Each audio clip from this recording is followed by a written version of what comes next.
Welcome to the Never Been Promoted podcast and YouTube channel. I'm on a mission to help you cut the time to all the things that are holding you back so you can unleash your entrepreneur.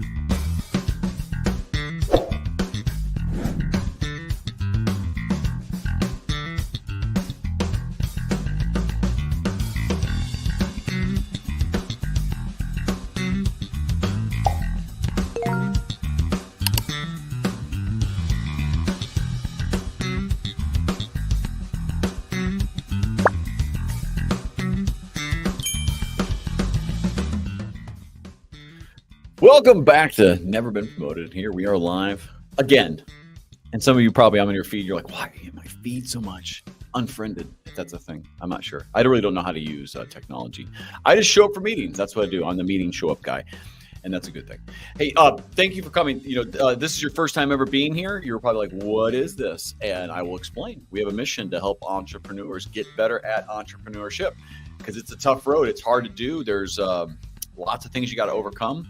There's a lot of anchors you got to get rid of, hence the metaphor of the tie. You got to cut the tie to the stuff that's holding you back. It's the fears, excuses, some people, maybe some senses of entitlement. You think you're owed something? You're not. You're going to determine your own success, so kind of accept that and just get it done. If you have a minute, please get out there and go, if you like the channel, like the things maybe you've been here before, go listen, go to our YouTube, give it a follow, do the whole subscribe, notify. We go live lots. We have lots of content coming out this fall and this winter. And if you listen to the podcast, it means a lot to me personally and to the guests and to our mission to just, do a really nice review on Apple or Spotify. It only takes a few seconds, like literally just go, hey, I like it. You do have to listen to a little bit of it, I think, officially, but enough shameless promotion. Let's go ahead and grab our guest. It's going to be Sarah Berchild, as she explained it. Berchild, which my children are tall, so Berchild. Let's bring her in. How you doing, Sarah? Yes. I'm doing well, promise. Nice to meet you. And yeah, it is. That's why I just say, ooh, Berchild. That's how you it's like, ooh, you're very purpose driven. That's right. Just like your mission, right? You have a mission to help 1 million entrepreneurs. I also have a mission, and that is to stop global warming, number one. And number two, advance the rights of women and to help them to gain equality. So that is my purpose, quite frankly. And I love it. Any one of those would be like Nobel Peace Prize winning level, but you're trying to go for two. Were you always an overachiever, or was this something just recently stepped I've always been an overachiever, my friend.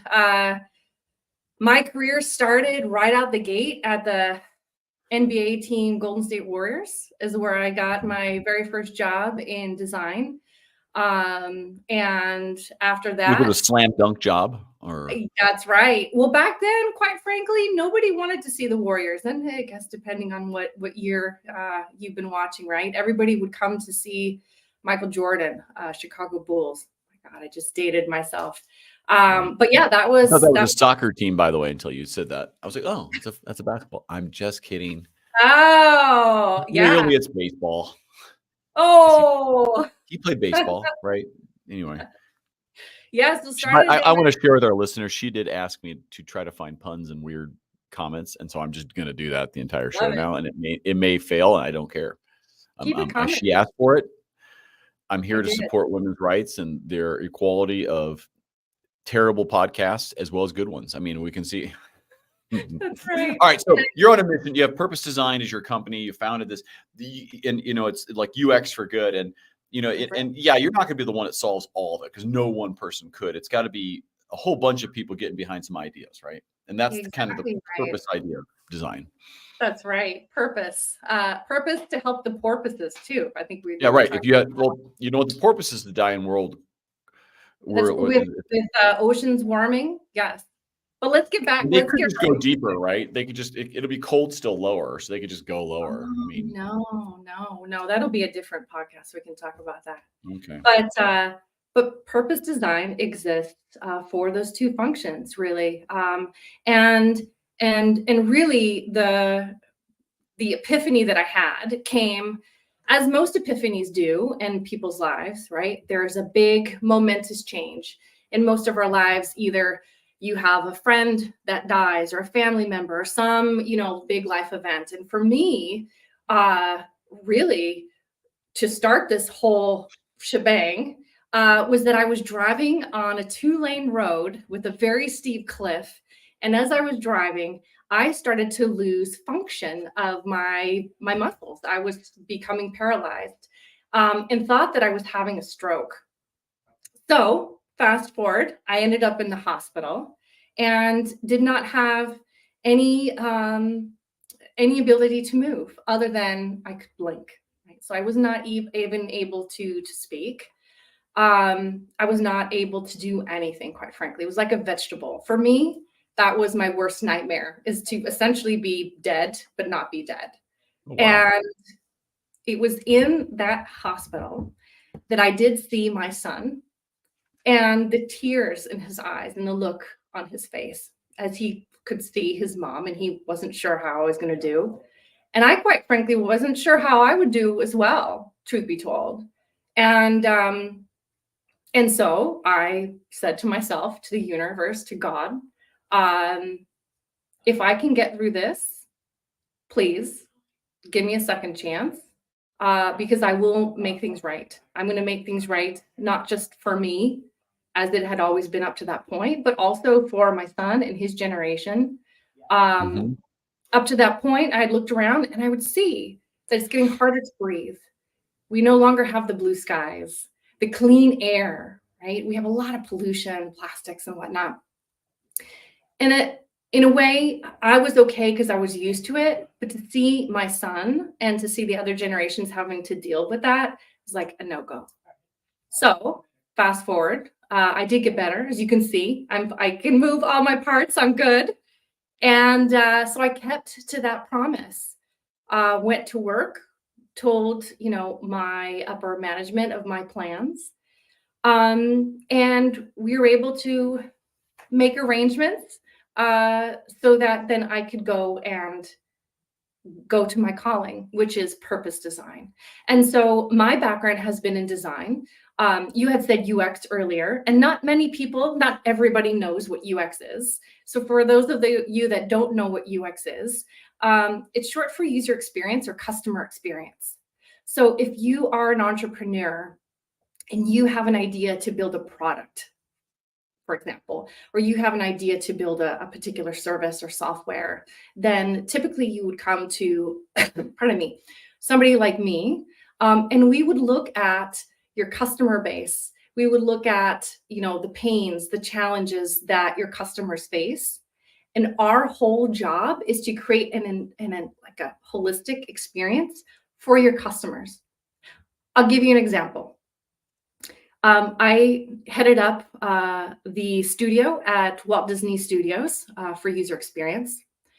And so I often give the example of Disney because many of us can relate to an experience. Disney is not just about what you see. When you go to a park, for example, it's what you smell. It's what the food that you taste. It's what you touch.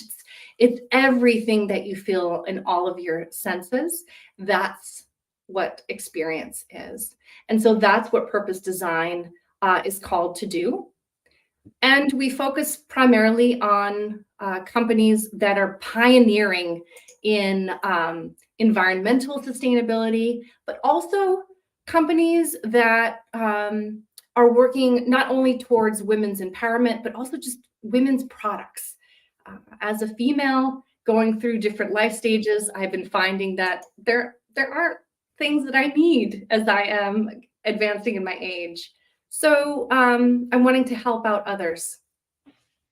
I want to come. So regardless of whatever happens in the earth, this is a perspective I think people should keep in mind. If the earth is like, let's say 4.5 billion years old, the humans have been on it for whatever, like 200,000 years or something like that, or whatever it is. It's literally less than 4. If earth was that whole thing was a day, right? It's like a blip. It's like 4 seconds. It's less than 4 seconds is how long Earth's been.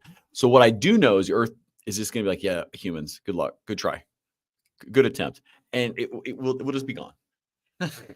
There's no question about it. Like at some point, the Earth will just be like, we're going to retake this, or the sun will eat us.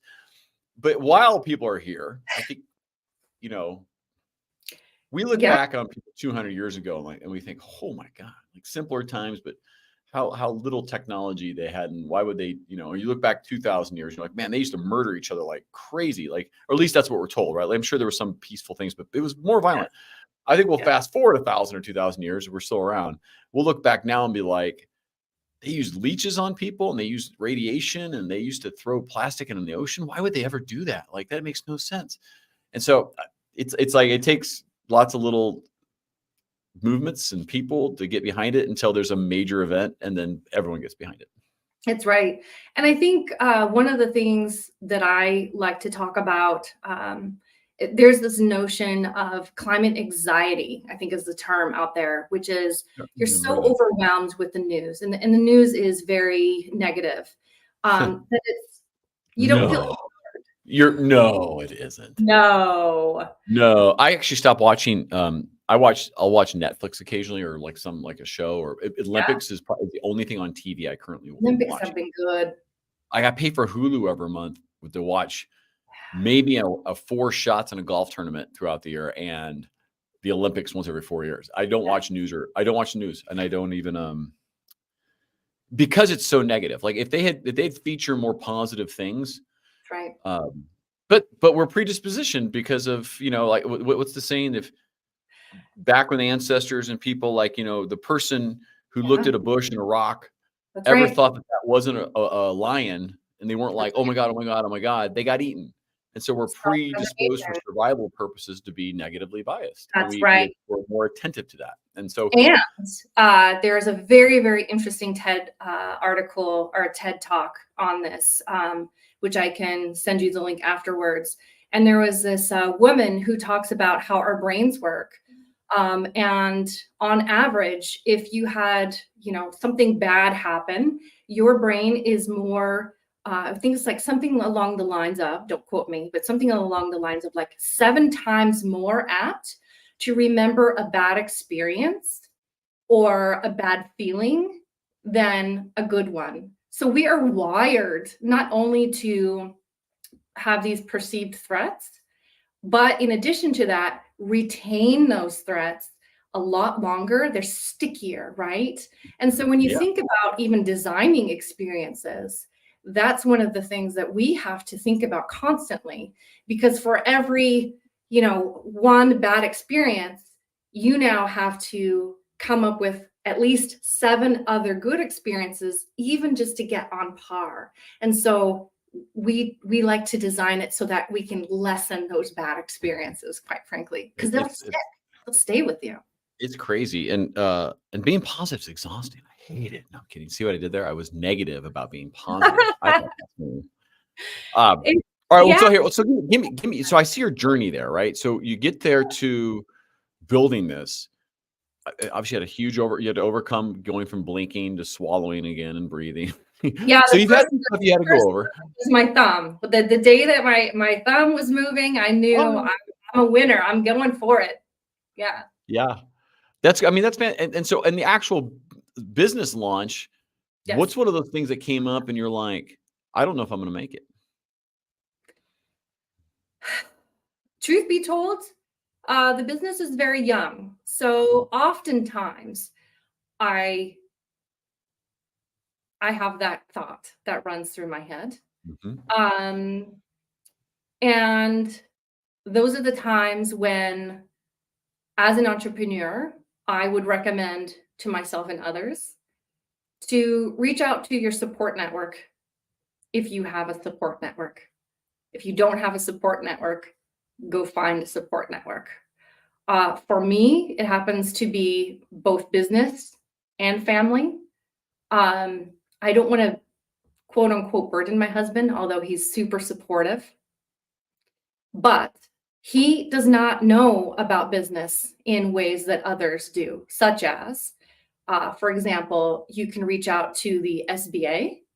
I think it's sba.gov, if I'm not mistaken. Yep. They provide mentors. It's free to you as an entrepreneur. And you can reach out to them for finance, for legal, for operations, sales support. They also have webinars that you can watch on your own time. Another avenue of support is the SBDC. The SBDC is very localized, but I highly encourage you not to only look at your own community. You can go online and you can find mentors that specialize in your area. What's really lovely about them is that they are incentivized by your success. So you do not pay, it is free. Well, you do not pay as in the taxpayers pay, right? But this is a lovely resource to us as entrepreneurs that you can reach out and you can get advice. I've gotten advice on profit and loss sheets, my cash flow, getting my first line of credit. And they are everywhere, every state, and within. What's the acronym thingy again? What was it? Oh yes, so it's the Small Business Development Center. All right, it's funny. We were talking ahead of time about this, and I was like, I've never actually even heard of that. I've obviously heard of the the SBA, but I didn't realize that that's there. And like I said, I have this podcast for no other reason. I just don't want to pay for coaching or mentoring, so I can learn things from others. That's why I started it. I feel like, at best, maybe people would pay me to tell me everything they know, and I was like, that's a genius model, right? Let's get people to pay me to tell me what you know. So, Absolutely. Right? So that's Small Business Development Center. So SBDC, check it out. I think it's SBD. It's actually part of the SBA. It says here. I'm looking it up online here. So you can use that. They're incentivized to make you successful. I think that's a fantastic resource. I'm sure it has its own challenges, as any government division has. But if you don't know what to do, go there. Right? Have you used it yourself? You said for multiple times. So what I recommend for our listeners is in Google to type in the acronym SBDC and your area. So I happen to be in Milwaukee. So I would type in SBDC near Milwaukee or in the state of Wisconsin. And oftentimes you will find multiple organizations. Reach out to them and let them know what questions you have, or don't be afraid to be vulnerable. And tell them, I'm having this challenge. Can you please help me with, my cash flow, for example, right? They will go and find you help because it's in their best interest. And when you are working with them, you do have to fill out a survey so that they can continue to get funding, right? Because their success is hinged on your success. Absolutely. Now, I will definitely look at them just from wanting to meet some entrepreneurs, because if I could help them get some exposure or marketing, which is by far, I think, the hardest part of owning a business, is getting people to see it, legally see it. Like, you want to be illegal with it, but I think that if I could help somebody, I'm gonna look at myself as well. Yeah. Let me tell you, yes. So both of those entities, SBA and the SBDC, have been fantastic on referrals. You talk about legal. I've been able to find my IP lawyer. For those of you who don't know, IP is intellectual property. I've been able to find lawyers who can come up with contracts, where I've had to figure out, I don't want to do hourly. So what does a subscription look like? How can we draft up contracts? So, I'm an artist. I went to art school. Admittedly, they do not teach you math and finance and art. And no, they should. That's what's okay. So I've had some artists on here who've monetized and from a studio, and it blows me away that art school takes no time to help somebody actually make money from a God-given gift. That they're saying here, we're going to help you talented, but not going to show you how to open a studio or run a business, or that should be so. It's like ultraly important to an artist. Because I'm going on a tangent. Yeah, if you're an artist, you can actually make money. Just go study business. That's and I would say do art second, because you already know that part. That's right. Anyway, sorry, I'm gonna get off my pedestal. As an artist, I agree, and that it cuts you off at the knees. You cannot be competitive in the world of business if you do not know how to speak the language of business. I've been lucky enough that I've actually partnered. So if there's anybody listening who's interested in user experience design and you want to know more, there's an online program that you can take. The university is called Emily Carr. It's CARR for Emily Carr University, and they're located in Vancouver, British Columbia.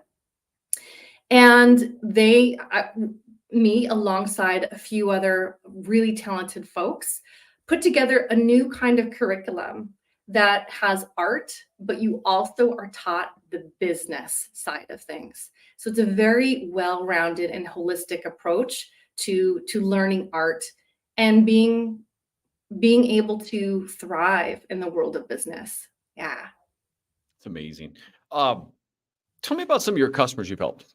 So like, give me like a good flagship case. Like, why did they come to you, and how did you kind of, turn something around for them, or I don't mean by product, but like their way of thinking or how they like influence their market. Well, it's interesting you say that, because this business is not my first business. I am a serial entrepreneur. Up to this point, I have ping-ponged from having my own business to then going to a startup, having my own business, to then working in venture capital, ping-ponging back and forth, right? Even to the point of working for large enterprise companies. And so when I first started out, they were small startups where they had a vision. And for those startups, usually they come to me because they can't quite articulate, or they have an idea in their head, and they want to bring it to life. And so what purpose design is really good at is taking those ideas, grounding them in customer feedback, market research, because you trust me, as an entrepreneur, you do not want to go through the process of building a product, putting it into market, sinking in all that money and failing, right? So you need to know what your customers think about your product. So folks come to Purpose Design to do just that. We build prototypes and we test them in the market. We see if they're going to be viable. We do what's called iterative testing, which means we do rough prototype, test it, get feedback, iterate, and just round and round and round. And if you don't know what you're doing there, you'll bias it, right? So any experiment needs to have somebody who knows how to run that. Because it seems maybe straightforward, but you could be very leading and bias in your. I see that a lot. To answer one of your questions, that does happen. Yeah. And that's because it's not the background of most entrepreneurs. They love their product. They should love their product. It's their baby. So we come in as an independent, unbiased third party, because we can ask the questions, and it's not going to hurt our feelings if the customer doesn't like it. In fact, we love when the customer is vocal enough to say that they don't like it, because then we have data on how we can improve. That's gold, quite frankly. Well, yeah, I mean, and also the fact that if a customer even thinks of doing that, first of all, that's amazing, because as an entrepreneur, I never did it. I did it slightly different. I kind of, is it ready, fire, aim? I think I was fire, ready, aim, fire again. Like I was like, let's just go hit it. Let's see if we can sell something. Yeah. Then we'll figure out what that is exactly. But the point being is, if you can do some product testing, some purpose-driven testing, but for yours, specifically, if it's if there's supposed to be a higher purpose, you're not testing so much the viability of the product as much as how does that make you feel, and does it drive that brand, or are you doing the product piece, the fit piece with it as well? The product piece, the fit piece with it as well. So we are looking at it through 3 different lenses. One is the customer standpoint. So first and foremost, what does the customer think about it? Is it the kind of service that they're going to want to, or product or service that they're actually going to want to spend their hard-earned dollars on? Second to that, it needs to make business sense. So, we're not going to encourage you to build a product if it's going to be more expensive than it's worth. So in that regard, we're going to look at like we're manufacturing. Where should you go to get it manufactured? Who are those vendors who can help you out? And then the third piece that actually kind of rolls into that, right, is the development of it, right? So if you have a software product, can your engineers, your development team build what has been designed? And then on the manufacturing part of it, can they build what has been designed? And what are the costs associated? Because they're all intertwined there. You don't want to put too much cost if your customer is not going to pay for it, right? So it's that finding that balance there, that we work hand in hand with the customer to achieve those goals. Yeah. You'll appreciate this, and other dads out there will appreciate this. So under the idea of women's centric products, right? Or just my little 9-year-old is like, she's gonna be an entrepreneur like daddy, and she's always come with these little business ideas, and I'm always like, I want to invest in this, but I haven't seen you sell anything ever. And so she had this, her and her friend had there was a musical recital or something that they all went to, and the organizer let them sell their bracelets they had made at the table. They made $82 gross rent. And it was like an afternoon. And so she comes up with like $41. And she's like, I want to take this and go buy my stuff for my lip gloss business.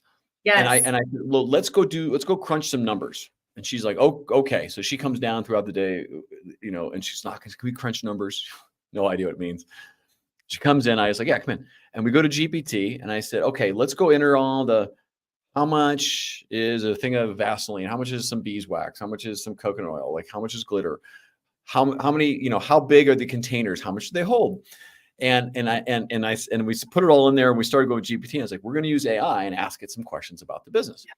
And I did this with her from like viability of, internet, like what's the price range for lip gloss and this 1.2 milliliter, and they're like $2 to $30. I'm like, all right, you got something here, because it only cost you 3 cents to produce, plus the container, which is like $5. I was like, that's a good. I was like, damn, so I actually inquired for. So she wants to call it. Anyway, my point being is, I'm doing these things with my daughter now because I'm like, she's like, oh, I want to start a club after school. I was like, all right, here's a good lesson in life. I said, hey, do you want to start a club, but you are in school full time trying to start a business? Are you going to spend an hour or two a week messing with the club? Or are you going to go research everything you can find about lip gloss? Are you going to go look up and know what the most expensive one is, how they made it 400 years ago? Are you going to go learn everything you can about lip gloss so you can know exactly what you want to go build? I go, you only have so much time in the day to go do that. That's right. Now, I don't want her to give up her friends, but the point being is, the next piece would be like, all right, let's go test the design for the name of the company you want to go do. Like, she's convinced it should be Evelina's Cosmetics. And I was like, that's very self-centric. Like, it's about you. Well, that's how they all are. I go, and I was like, well, what about like glitter glow? And or something like, kiss the sparkle, like something. She's like, I don't want to have just glitter. I'm like, you don't have to, but that could be your trademark. That's right. And she's like, which one's more centric? And she's like, I want Evelina. And I was like, all right, well, it's like, it shouldn't be about you. The point being is, when you meet customers, that's a kid version who's even fighting me on it. I can't imagine an adult who's already bought the URLs, already has the logo, and you're like, it's really not customer centric. You need to dump all of it. Yeah. Long-winded story to get you there. But my point is, what do you do when a child is already fighting me on it and we haven't bought a thing or done anything? But I can't imagine, how do you deal with that? I guess is my point. Because like that happens. Funny that you say that.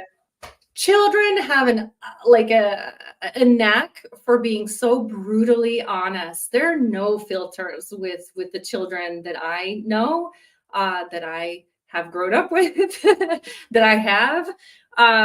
So in a way, it's almost easier with kids. They will tell you how they feel, what they think. Adults, we have learned through time to have a certain air, to have those filters. And so my sort of strength, individual strength, is the power of empathy and really looking at the other person and sort of reading the body language.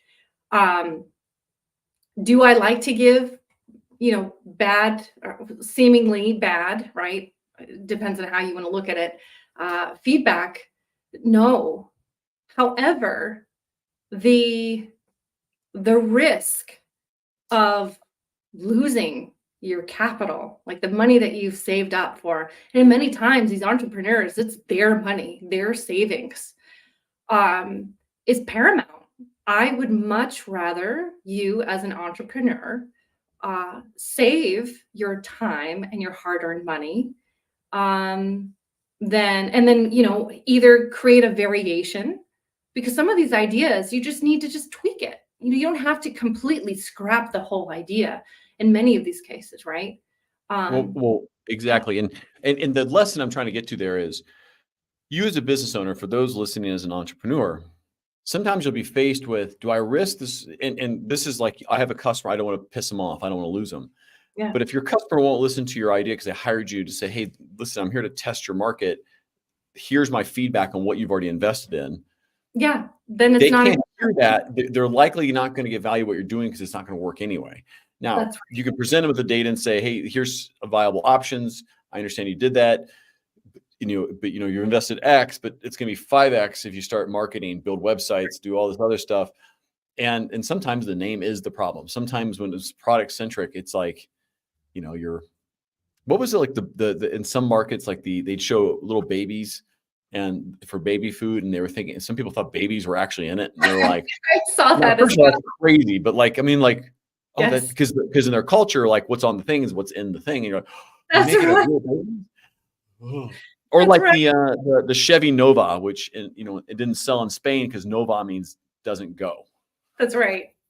And that's a big thing as well, is we use the term localization, and that is basically the term of understanding your market in whatever market that is, culturally speaking. And one of the benefits of going to art school, even though they may not teach you, finances, the particular art school that I had graduated from, the Academy of Art, they had classes when I was there that talked about the cultural significance of things like color and black. What does it mean here in America versus what does it mean in Asia, for example, or white? I wonder what periwinkle does, because when lights hit the blue, it turns periwinkle. I don't know, because to me, it's the same color as this. For you, it's different. It is not on my end. It is not the same. It isn't, but that's okay. It's a shade.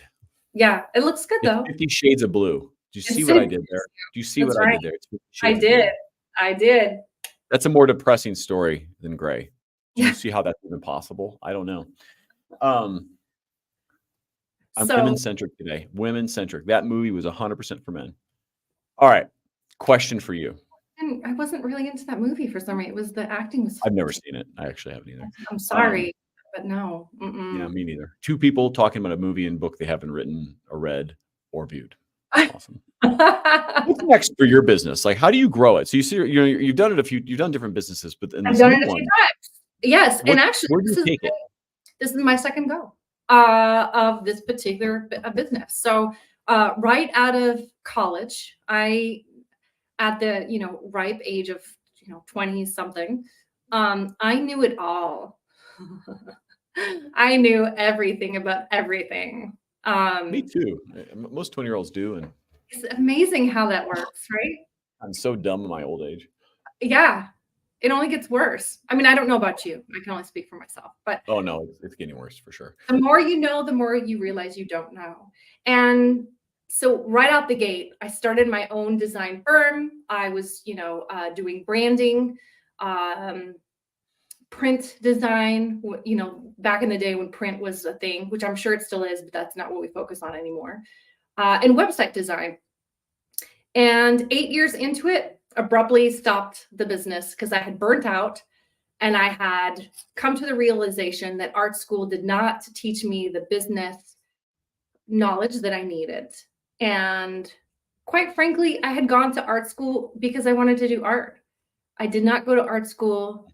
And here I was hiring people, firing people, looking at my gross profit margins, like, as that was not my reason for being and having an art studio, quite frankly. So I quit my own job, and that's when I started my journey of funding my own education through startups, through working at VCs, through working at large corporations, learning about how do these entities do business? How do they negotiate? How do they run a business? I was in quite a few startups that went belly up, so I understood what not to do.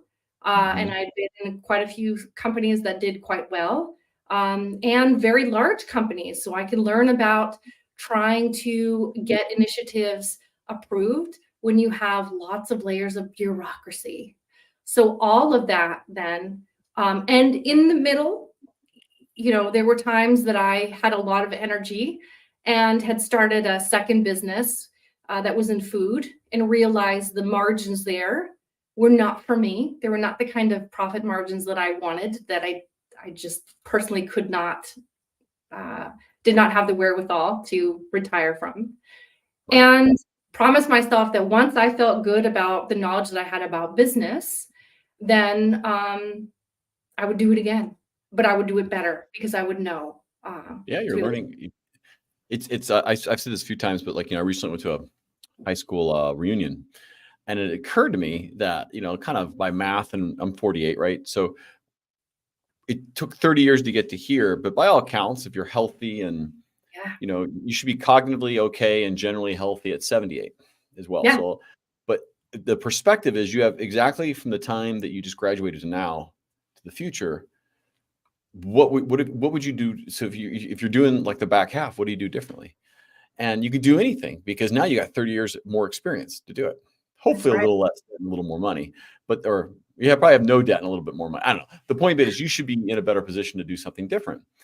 And if you think about your own business, you did a form of a pivot, like you came back to it with a different way, a different way that fit your lifestyle, different services.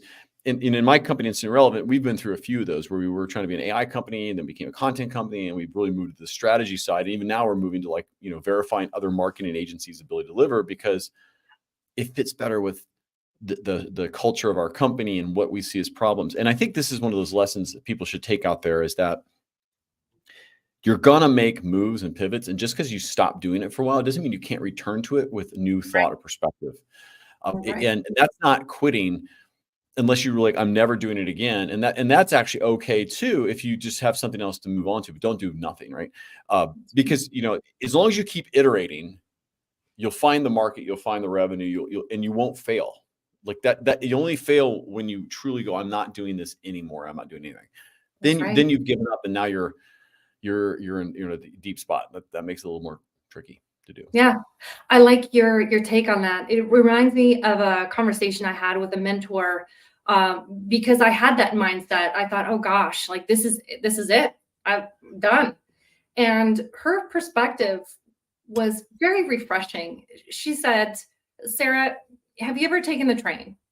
Have you ever been in the metro? Have you, been to Manhattan? Or at the time I was living in San Francisco and we were taking the BART train. And I said, yes, I've taken the subway. And she said, when you're in commute time, sometimes those trains are jam-packed. And you look at the train and you say, oh, this is not for me. For whatever reason. Maybe there's too many people, you'd be packed like a sardine, whatever. But that if you wait 10 minutes, 15 minutes, another train will come. And so that was her advice to me that has really stuck with me. It's not one and done. My train, I may have missed it this time, but another will come. Or you've chosen to let it go by because it's just too busy. Yes. So it's funny. A friend of mine came the other day. He's worried that his wife's worried that she might get laid off.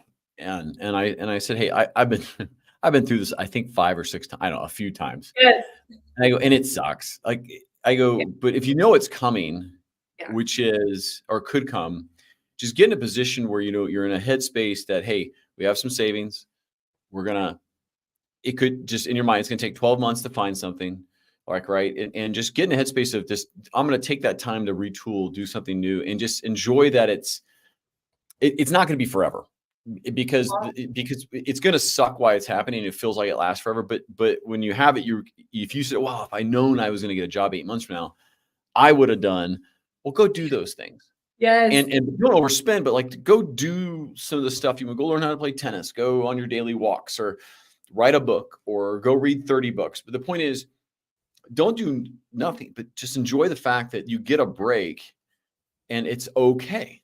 Yes. As long as you know you're out there and you're actively doing your things, I wouldn't stress it because now for me personally, I'm unhireable at this point. So I would stress like crazy if I would get a job. But if it's your first or second one and you've been a good employee and you know your space a little bit, you're going to find something. And specifically right now in 2024, here in the summer of 2024, lots of companies are doing a reduce and hold. They're using this election and some other things coming up to see what's going to happen.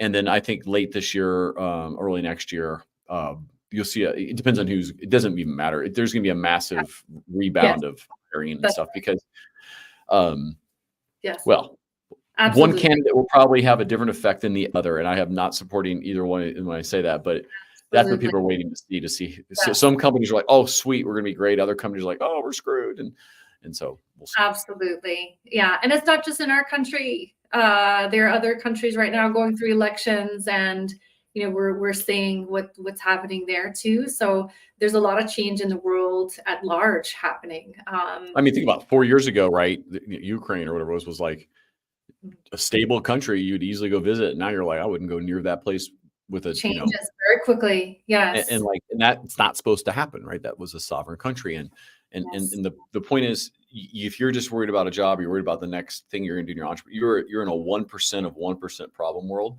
Understand that and just relax through it, think through it, and enjoy the moments because it's part of it. Enjoy the moment. Yeah, because it goes so quickly. And then when you're on the other side of it, you wish you would have done the things that you wanted to do. In a similar vein, Thomas, I've been laid off many times, and I thankfully had used those times to my advantage, taking a long road trip, doing things that I could, reconnect with myself and find what do I really want to do. And I would never give that back. To me, those times of layoff, yes, they had some hardships, but those were golden moments in my life. Quite frankly, that was sort of the precursor to me starting Purpose. When I had that career. Yeah. Your starts, and not to interrupt, I'm sorry, that's like a moment that any entrepreneur who the ones who leave a job that they're actually happy in, I'm blown away by, because I'm not sure I wouldn't have done that. I didn't do that until it was just kind of like, I can't get an interview and I'm sick of working for people. So anyway, I just, that is usually the springboard, but the springboard, you've had the calling that usually drives the purpose to come together. Yeah. Spoke to the upper management, without getting to too much detail, because I don't know who's going to be saying this, but was then let go. And at that moment, I thought, okay, this really is my sign. Like I was open and authentic about the things that I wanted to do, and it was clear that it was not aligned, or there just weren't opportunities within that organization at that time. So thank you. Thank you. Why waste your time? Yeah. Thank you to whoever made those decisions. Of course, there were conversations that had been had, but that was life kicking me in the pants and saying, okay, you made this promise to yourself. Go make good on your promises. Good. I love it. All right. So just conscious of time, who would you want to get a hold of you? Like in marketing, I always say, be as specific as possible. So who should get a hold of you? How should they do that? And why should they do that? Yeah. So if you are an entrepreneur and you have an idea to either stop global warming, reduce carbon, say you have a device that you want to clean the water, the oceans, or something that might help with reforestation, definitely give us a call. I would love to have a conversation and see how we can help you. Second to that, if you have a company whether you are a male or a female, does not matter, but you want to do something for females. It's female centric, whether that be menopause related, right? Because we need a lot of help, us girls are getting older. Menopause, perimenopause, menstrual, pregnancy related, anything that has to deal with a woman. Definitely, again, give us a call. Would love to talk to you, even if it's just brainstorming ideas of what can be done and how we can help, quite frankly. Typically, typically our customers are a little bit larger, so they've at least had some sort of seed or Series A funding. That said, though, come talk to us. You know, we are connected. We can always help you. At the very least, we can brainstorm. I love it. You know, that's very specific and focused. And I hope people, you want them to purpose-design.co? .co, not .com, .co. Yes. Is .com take them to a new adventure that they shouldn't go on? Gosh, I hope not. No. Should check that one out. That one was taken. I'm waiting for it to become available. That's all right. You got a pretty cool name. I would probably just do that and be like, Berchild. Oh, right. Brr. Although it doesn't feel like that right now, I tell you. Ooh, it's a million and a half degrees in Atlanta always, and I love it. Sarah, thank you for coming on today. I appreciate it. It's been my pleasure, Thomas. Final question to you. If there's one question I should have asked you, and I did not, what question would that have been?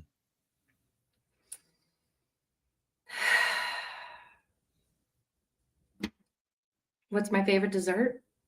Oh, I was thinking that. I mean, what's your favorite dessert? My favorite dessert is pudding. Pudding. What is your favorite dessert? I don't usually eat dessert, but if I do, it's a lot of chocolate. What kind? Dark. Flavored? Unflavored? Like cherry, raspberry? Like chocolate. Just flavored like chocolate. Yeah. Oh, this is the icebreaker question I meant to ask you. I know we're kind of getting at the end here, but I think you should know. I want to hear what yours is, and I'm going to explain what mine is. What is your favorite animal? Or who's the animal you identify with the most? My cat. So I guess it would be a cat. Yeah. Yeah, a cat. Mine is leafy sea dragon. And the interesting about leafy sea dragons are that they carry the eggs in a brood until they're hatched underneath their tail. So the women have it, they pick up the eggs and they carry them. I like that. That's a very cool animal. It is by far the coolest animal on the planet. If you guys don't know this, I'm going to leave this with you. Leafy sea dragon. Look it up. Sarah Berchild, thank you so much for coming on today. Thank you. Thank you. All right, I'll put you in the periwinkle room. Enjoy the virtual snacks. I'll be right there. Thank you. For anybody who made it once again to this part in the podcast, thank you. Listening, watching here on YouTube, watching live.